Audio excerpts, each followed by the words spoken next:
Hi friends, host Eric here.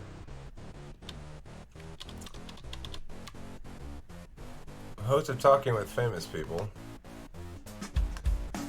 the internet television program that everybody loves. So, in this video, I'm going to discuss my main two critiques of Jordan Peterson. I wanted to do this for a while. I was just sort of thinking about it, watching his stuff, and in general getting a feel for him, and reading some articles and stuff about him. The Atlantic has an article out today called "Why the Left Fears Jordan Peterson So Much." So, what I particularly want to critique is, first and foremost, something that I think is pretty minor, but it's worth critiquing anyway. Or maybe it's more major than I'm giving it credit for at initial blush. And that's his use of the terms postmodern and Marxist. So most of the people he's referring to don't necessarily self-identify as postmodern or Marxist, and the conflation of the two terms is a problem. So it's not like Marxism and postmodernism are the same thing. The thing that he's actually critiquing is best termed utilitarianism. He's saying, I'm against utilitarians. The problem is he doesn't have a complete framework really, because he makes some utilitarian arguments himself a lot of times. So it's a bit tricky for him to collapse it down into the way he's collapsed it doesn't make good logical sense all the way down. So, for example, he turns to mythos a lot to justify basically traditionalist stance on things, and as a consequence, he gets a lot of extra apples on the card that he doesn't really need to have there, because that's not really the critical element in determining whether or not something's principled or not. And that's basically the gist of it. What he has against the postmodernists, which is correct to have against them, is that they are non-principlist. They are explicitly not into principle, because principle is an overarching notion that there exists some norm or standard that one can reach and thereby be a moral agent, follow the rules, so to speak. And what the postmodernists in general say is that the amount of particularism in the world precludes that from. That's not what I thought it was going to be. The amount of particularism in the world precludes there from being any overarching dominant paradigm that one ought to use, quote unquote. Which, okay, so I don't really want to go into that a whole bunch, but the problem with that is there is in fact a collapse into moral relativism that's necessarily so into that when you go there. If we look at somebody like Foucault is a writer who he talks some about, for example, how discourse ought to be executed within certain communities. And one of the things he says is that something like a trial, for example, in a Foucaultian discursive frame, all the interested parties, all the stakeholders would show up, and they'd all come to agreement basically about what the best or most correct outcome for something is. But of course, there's a problem with that. There are things in life where the middle ground is not the best course. So, if I want to kill the baby and you say that's wrong, we don't need to settle on a compromise of just injuring the baby.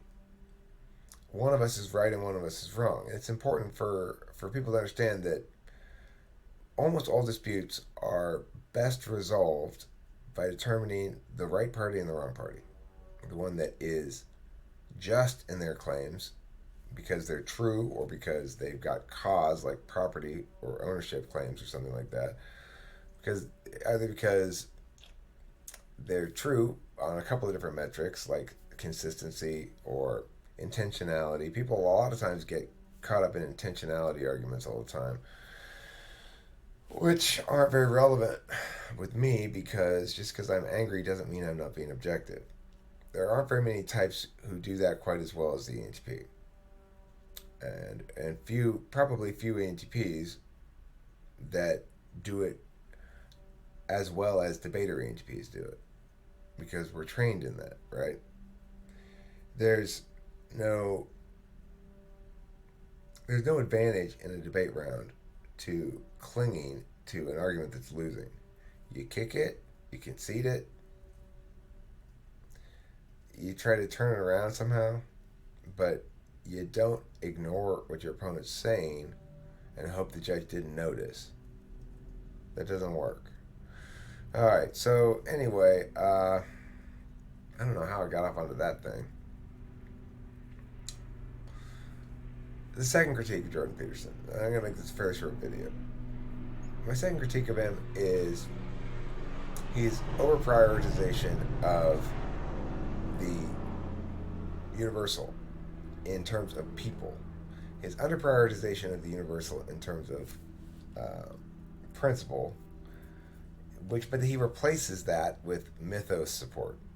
But that mythos support means he's over prioritizing the universal in terms of individual. He's far too concerned with like how women should be and stuff like that, or what he perceives to be best for society because of historical corollaries. Like, just because historically it's been the case that young men function in capacity Y, and he talks about the need for monogamy.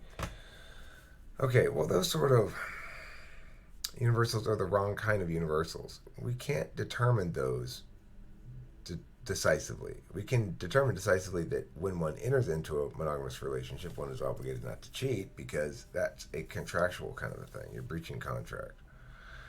But we can't really determine that there's a positive, affirmative duty to engage in monogamy. So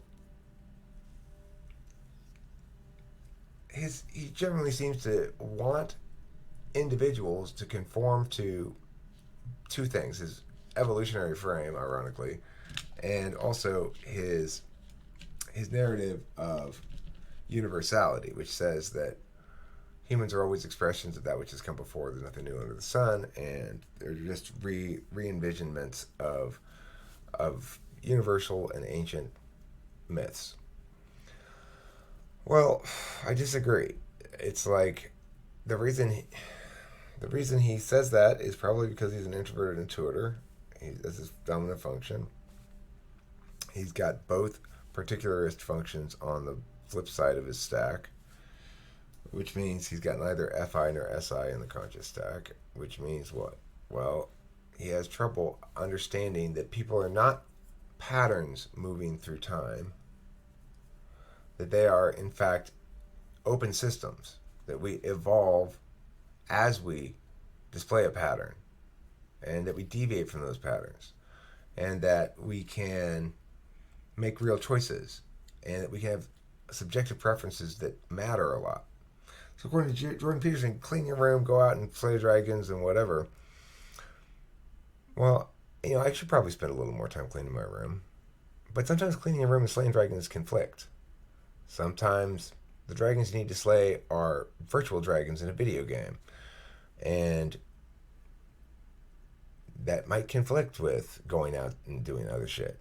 Sometimes you need to hang out and talking with famous people and chat with folks. Is it productive? No. Is it meaningful? Yes. Does it construct a particularist, unique self that is of more value? Yes. Does it produce objective value? Not necessarily. So a failure to make that distinction between positive obligations, negative obligations, and therefore also between the particularist self and the universal self, because they link, right? It's like if the particularist self is to deem something valid, give it legitimacy, afford it legitimacy, then it's got to be subjectively validated. If the universalist self wants to get something legitimacy, it's got to be objectively validated. By ignoring the value of the particular itself, he's shortchanging us some.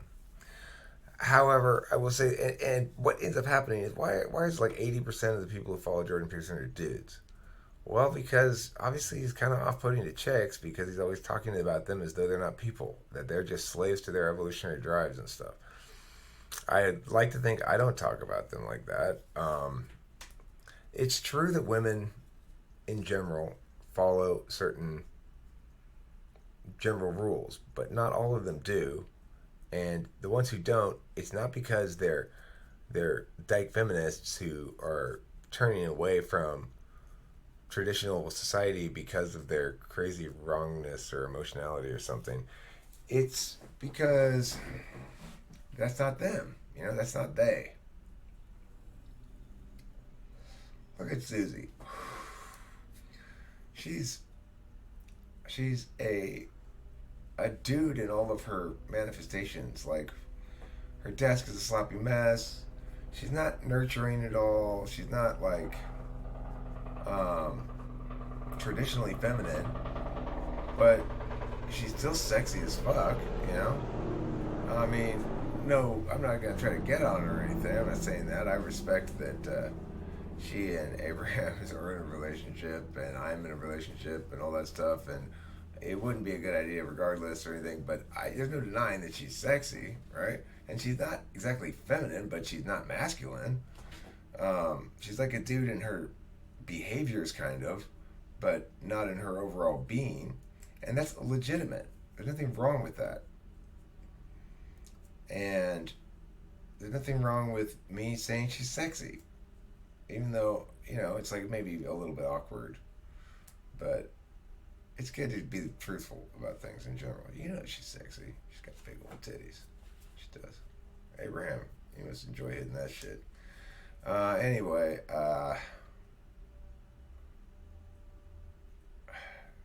man, it's like titties just sidetracked me entirely. Anyway, I believe I was talking about Jordan Peterson being misogynistic and dismissing women. It's a bit of a problem. He's just so intense too. It's like, chill the fuck out, dude. Why don't you slay the dragon of smoking some bong rips? Like good old host Eric here. So if you're somebody who's generally sort of sympathetic to Jordan Peterson's overall correctness, but also wary of his sloppiness in a couple of areas and concerned about the lack of hat tip to the particularist understanding of self, well, I talk about shit. I don't do a lot of like self-helpy stuff like you should go do this. I don't have a lot of you shoulds, right? There's a lot of there's a lot of shitting from Jordan Peterson. 10 rules, 12 rules for life or whatever. I got 12 rules. This is number 1 and number 2, motherfuckers. So,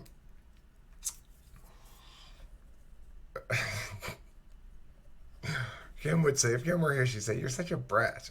I am a little bit bratty. I want there to be a panel with Jordan Peterson all suited up, Sam Harris all in his suit, Ben Shapiro with his fucking Jew hat and his suit, and me. My thongs, my fucking flip-flops. I mean, most people call these flip-flops not thongs. That's a Strauss family thing. My parents always called them thongs. I got my flip-flops, my shorts, my bong, my shirt. I'm ready to go. You're wrong.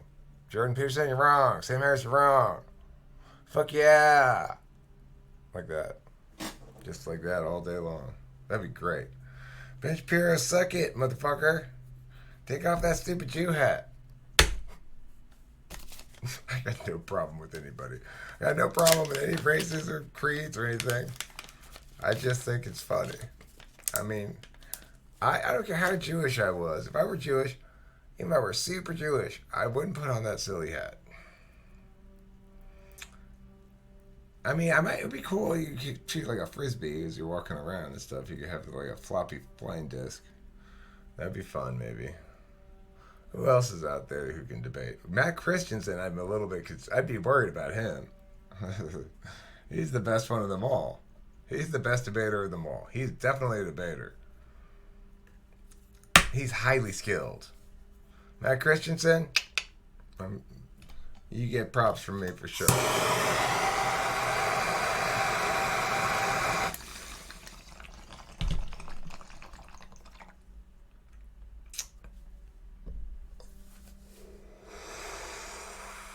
If I were to debate against him, I'd have to prep. If we had the topic ahead of time. If we didn't have the topic ahead of time, I'd probably beat Matt Christensen. But if we had it ahead of time, he'd probably beat me. He's probably an INTP. He's either an INTP or an ENTP. If he's an ENTP, he's awfully calm for one. Alright, anyway, that's it for this video. Me talking about other YouTube people. I mean, Jordan Peterson is way bigger than YouTube, but you know.